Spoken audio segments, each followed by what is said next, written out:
चलिए आज एक छोटे से गांव की कहानी सुनते हैं और उसी के जरिए एक बहुत ही दिलचस्प साइंटिफिक रहस्य को समझते हैं। ये कहानी एक खतरनाक सड़क से शुरू होती है जहां बार बार हादसे होते हैं। पर क्या वजह सिर्फ लोगों की लापरवाही है या इसके पीछे कोई गहरा राज छिपा है? आइए इस गुत्थी को मिलकर सुलझाते हैं। तो कहानी की शुरुआत होती है विकास से। विकास एक यूनिवर्सिटी स्टूडेंट है जो छुट्टियों में अपने दोस्त पवन से मिलने गाँव आया है। लेकिन जैसे ही वो घर पहुंचता है उसे एक बुरी खबर मिलती है। पवन उससे बताता है कि उसके पापा का एक्सीडेंट हो गया है। पवन की आवाज में एक बेबसी थी जब उसने कहा, पापा की बाइक स्किड कर गई। और देखिए, ये उस मोड़ पर हुआ कोई पहला हादसा नहीं था। गांव के ठीक बाहर एक ऐसा मोड़ है जो बहुत ज्यादा घुमावदार है और वहां आए दिन कोई ना कोई हादसा होता ही रहता है।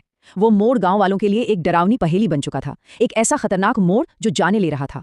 गांव के लोगों ने कई बार प्रधान जी से कहा कि इस सड़क को ठीक करवाइए, लेकिन हर बार प्रधान जी का एक ही जवाब होता था, अरे सड़क में कोई खराबी नहीं है, लोग खुद ही गाड़ी तेज चलाते हैं। इस जवाब से तंग आकर विकास और पवन ने सोचा कि वो सीधे प्रधान जी से ही बात करेंगे और वो उनके घर की तरफ चल दिए। लेकिन रास्ते में उन्होंने कुछ ऐसा देखा जिसने इस पूरे मामले को ही पलट कर रख दिया, एक ऐसा रहस्य जो दो सड़कों के बीच छिपा हुआ था। उन्होंने ये देखा कि प्रधान के घर के पास भी बिल्कुल वैसा ही एक घुमावदार मोड़ है। पर हैरानी की बात यह थी कि गांव वाली सड़क जहां लगातार एक्सीडेंट्स हो रहे थे, वहीं प्रधान की सड़क पर गाड़ियां बड़े आराम से बिना किसी दिक्कत के निकल जाती थीं। ना कोई स्किड, ना कोई हादसा। पवन के दिमाग में भी यही सवाल आया, आखिर इन दो सड़कों में फर्क क्या है? दोनों का मोड़ एक जैसा, दोनों पर गाड़ियां चलती हैं, तो फिर एक इतनी सेफ और दूसरी इतनी खतरनाक क्यों? तभी विकास, जो एक साइंस का स्टूडेंट था, उसकी तेज नजरों ने एक छोटा सा लेकिन बहुत जरूरी सुराग पकड़ लिया। उसने प्रधान की सड़क को बहुत ध्यान से देखा और पवन से कहा, पवन यहाँ देखो, ये रोड एक साइड से थोड़ी ऊंची है। बस यही छोटा सा फर्क इस पूरे रहस्य की चाबी था। तो चलिए अब जरा इसके पीछे के विज्ञान को समझते हैं। सड़क के इस तरह ऊंचे होने का क्या मतलब है और इसका हादसों से क्या लेना देना है? इसे समझने के लिए हमें किसी भी मोड़ पर गाड़ी के मुड़ने के पीछे की फिजिक्स को समझना होगा। जब भी कोई गाड़ी या बाइक या कोई भी चीज एक घुमावदार रास्ते पर चलती है तो उसे उस घुमाव पर बने रहने के लिए एक फोर्स की जरूरत होती है, एक ऐसी फोर्स जो उसे लगातार मोड़ के सेंटर की तरफ खींचती है। इसी फोर्स को सेंट्रीपिटल फोर्स कहते हैं। इसके बिना कोई भी चीज सीधी ही चली जाएगी, मुड़ ही नहीं पाएगी। तो सवाल ये है कि कितनी फोर्स चाहिए? ये 3 चीजों पर डिपेंड करता है। M यानी गाड़ी का वजन, V यानी गाड़ी की स्पीड और R यानी मोड़ कितना तीखा है। और यहाँ सबसे जरूरी चीज है R। अगर मोड़ बहुत ज्यादा तीखा है, मतलब R की वैल्यू कम है, तो गाड़ी को मुड़ने के लिए बहुत ज्यादा सेंट्रीपिटल फोर्स की जरूरत पड़ेगी। अब जरा एक बिल्कुल सपाट यानी फ्लैट सड़क के बारे में सोचिए। जब उस पर कोई गाड़ी मुड़ती है तो ये जरूरी सेंट्रीपिटल फोर्स आखिर आती कहाँ से है? ये आती है टायरों और सड़क के बीच की पकड़ से, जिसे हम घर्षण या फ्रिक्शन कहते हैं।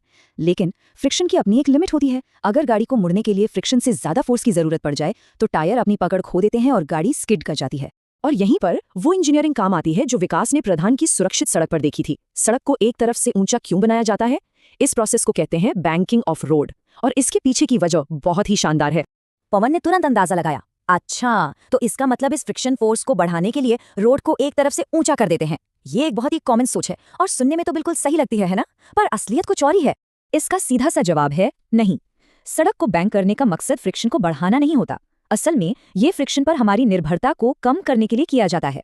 देखिए होता क्या है, जब सड़क को एक एंगल पर झुकाया जाता है तो गाड़ी भी उसी एंगल पर झुक जाती है। इससे सड़क से गाड़ी पर ऊपर की तरफ लगने वाला जो नॉर्मल फोर्स है वो भी तिरछा हो जाता है। और फिजिक्स का कमाल देखिए, इसी तिरछे नॉर्मल फोर्स का एक हिस्सा गाड़ी को मोड़ के सेंटर की तरफ खींचने में मदद करने लगता है। नतीजा, अब मुड़ने के लिए टायरों के फ्रिक्शन की जरूरत कम पड़ती है। तो चलिए अब इस पूरी साइंस को वापस गांव की उन दो सड़कों की कहानी से जोड़ते हैं। प्रधान जी का जो राज था वो इसी फिजिक्स में छुपा था। गांव की सड़क एकदम सपाट थी, मतलब मुड़ने की सारी जिम्मेदारी सिर्फ और सिर्फ फ्रिक्शन पर थी। वहीं प्रधान के घर के पास वाली सड़क बैंक्ड थी, यानी एक एंगल पर झुकी हुई।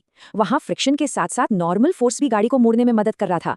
इसलिए गांव की सड़क पर ज्यादा फ्रिक्शन चाहिए था, जो अक्सर नहीं मिलता, और गाड़ियां स्किड कर जाती थीं। जबकि प्रधान की सड़क पर कम फ्रिक्शन में भी सेफ टर्न लेना मुमकिन था।